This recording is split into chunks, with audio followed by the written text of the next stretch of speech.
folks, welcome back to the channel. Keith here from Command the Hoop Celtic. Hope yous are all doing good. It's been a long week, a long eventful week, but you know what? The boys are back tomorrow night. A European qualification campaign kicks off. We're at home to KR Reykjavik, the Icelandic champions. Quarter 8 kick-off. It's on Celtic TV and it's also on Premier Sports 1. The coverage starts at 7:15 on Premier Sports 1. So kick-off, quarter 8. We're all looking forward to it. The only thing is there's no fans. Yet again, there's no fans, but it's all for safety precaution. So this is the new normality of football. Look, if we win this one-legged affair, we either play the champions of Sweden or we either play the champions of Hungary. So it's going to be a tough route to get into the Champions League like every campaign. Unfortunately, the last 2 seasons we didn't get there, but you never know. One step lucky when we might get there this time, you know. Unfortunately, it was Cluj last year that knocked us out in the second round, so let's see what goes on. Regards to this game, they've only played one game on Friday and they took a break for 3 weeks, so we're in for a good game. Obviously they're going to park the bus. They're going to try hit us on the counter attack. They might even try get extra time out of us and penalties. We never know. So my starting lineup will be Barkas in goal. We bought him for 5 million. Let him in the sticks. Let him get used to be established number 1. So Barkas in goal. Right back would be Jeremy Frimpong. I think he's going to provide the goals and the assists for this. You know what? People might say goals, but I think there's a goal in him. This game, I really think there's a goal in him. Similar to what happened with Hamilton. You know, I know they're a different opposition, but I'm betting me money on Frimpong to get scored in this game.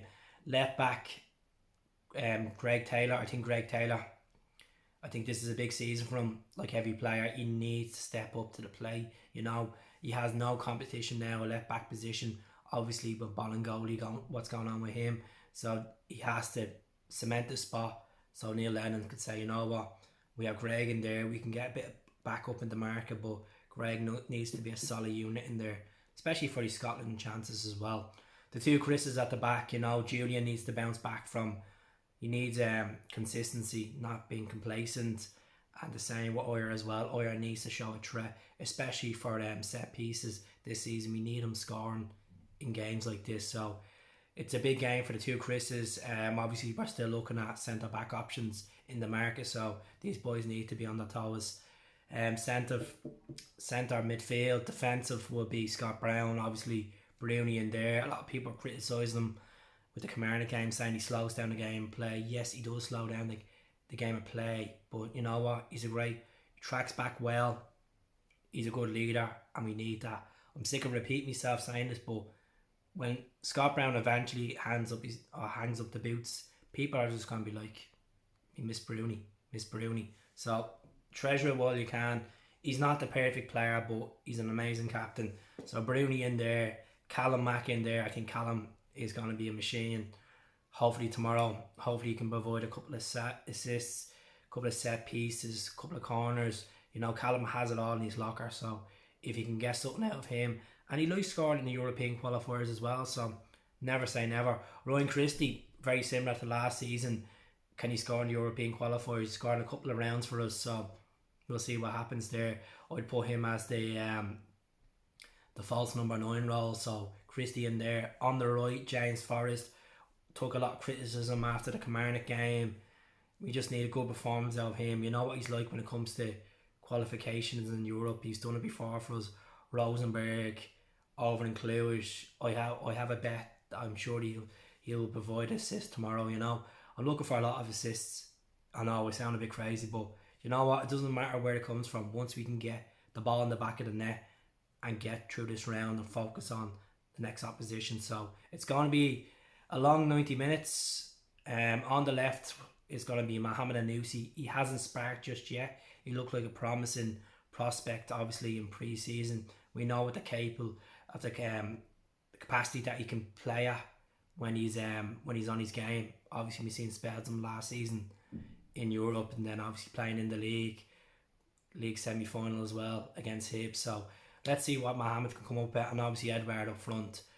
I'm not going with 2 just yet. I think obviously with Albion Ajeti, he's settling in. Neil Lennon came out and said today that he's He's still not at the sharpness just yet, but he could be in contention to be in the squad on the bench. So Jetty might feature tomorrow night. Depends how the way the game is going. And Greg Taylor came out today and said that his feet, he looks quite sharp. We're looking at a good prospect at Celtic. So the team are enjoying what he's providing so far. His first weekend, not even his first weekend, and he's shown what he can do. So with Jetty in there, Kamala be on the bench as well. Obviously you'll look to see Rogic get a chance. Griffiths won't be available for selection just yet. He's not fully there yet. Mikey Johnson is still injured, so hopefully Mikey will be back at the end of September. Look at obviously with a bit of midfield, Olivier can come off the bench and see what happens. My prediction for the game, I'm gonna go with 3-0 Celtic. I think Jeremy Frimpong. I'm gonna go with Ryan Christie. I'm gonna go with Edward. I think this is a big game for Frimpong. I think he's gonna show up to it. Obviously, we can bring Al Hamid off or on if you want and start him, or you can go with Frimpong. We have right back options there, so it's going to be a decent game. As I said, it's not going to be the same without the fans, but we'll get through it anyway. So my transfer news is Duffy. Duffy's going to be a hard one to get over the line. Leeds United are showing interest. West Brom, as we know. Burnley are starting to show interest as well. And ourselves. Look at what we have over these clubs is, if we do well in Europe, if we can stall this move out of other clubs, we can potentially get him into European football. He has a chance of doing 10 in a row. He knows how important it is as a Celtic fan. He's 28 years of age, so if we get him, I would actually pay the 2 million to get him for the loan. I really would this season. The importance of this season, hell yeah. Any other season I'd be like, I'll just leave it off, but we need a bit of cover for the two boys at the back. You know, they need to be on their feet. They need competition, and Duffy would be unbelievable. As I said, an aerial threat, we're missing that. We don't have that with Oyer up at the other side of the pitch. We need that. You know, Oyer's great at pushing forward, hitting a few shots in, but we need that with Duffy. You know, we need the aerial threat. So especially if we get into Europe, we need, for set pieces, we need to take our chances. So Duffy would be ideal. So let's see what happens with Duffy. I'm not ruling it just yet. Lenny has came out today and said he doesn't want to speculate, doesn't want to talk about other players until they're in the building, which is understandable. So I wouldn't rule out the Duffy just yet. There's other reports that we're going in for Oliver Burke. Previously that was 2 seasons ago, from January to the end of that season, part of the treble winning team. Brutally out straight, which is he played 14 games and 4 goals he scored for us. I don't want him back at Celtic. You know, he was fairly highly rated at the time. Obviously West Brom sent him on loan. He was obviously had spells in Germany as well, and he played for Nottingham Forest. I don't want him back. I just don't think he'd suit our style of play. Even when Neil Lennon came in back in February, he didn't really give him much game time. I think he only played like 5 games for Lenny. So I can't see him coming back to Celtic. Hopefully not. I think there's better strikers we could get in the market than him. You know, there's probably free agents out there. You know, he did, don't get me wrong, he did play 32 games last season for Deportivo Alavés, and he scored 1 goal. But look, for a striker, only 1 goal, it's not acceptable, you know, especially with all them games. So what is he, 4 in blanks at this rate? So move on from Oliver. Ntcham, he's been linked with a couple of clubs in the English Premier League. Everton are sniffing around, West Ham are sniffing around again, and then Southampton. He's 24 years of age. We've had 3 good seasons with Olivier. If we can get 12 million from him, I'll let him go. You know, I'll let him go. He's quick, he's sharp, he's good at passing, has a good shot on him as well, you know.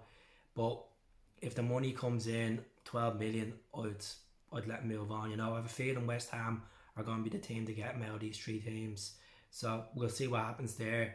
The other transfer rumours is Aaron Hickey from Hearts. Previously was at Celtic Youth Academy. So this is a bit of a weird one. Fees haven't been dashed out. Rumour fees, realistically, probably about 2 million.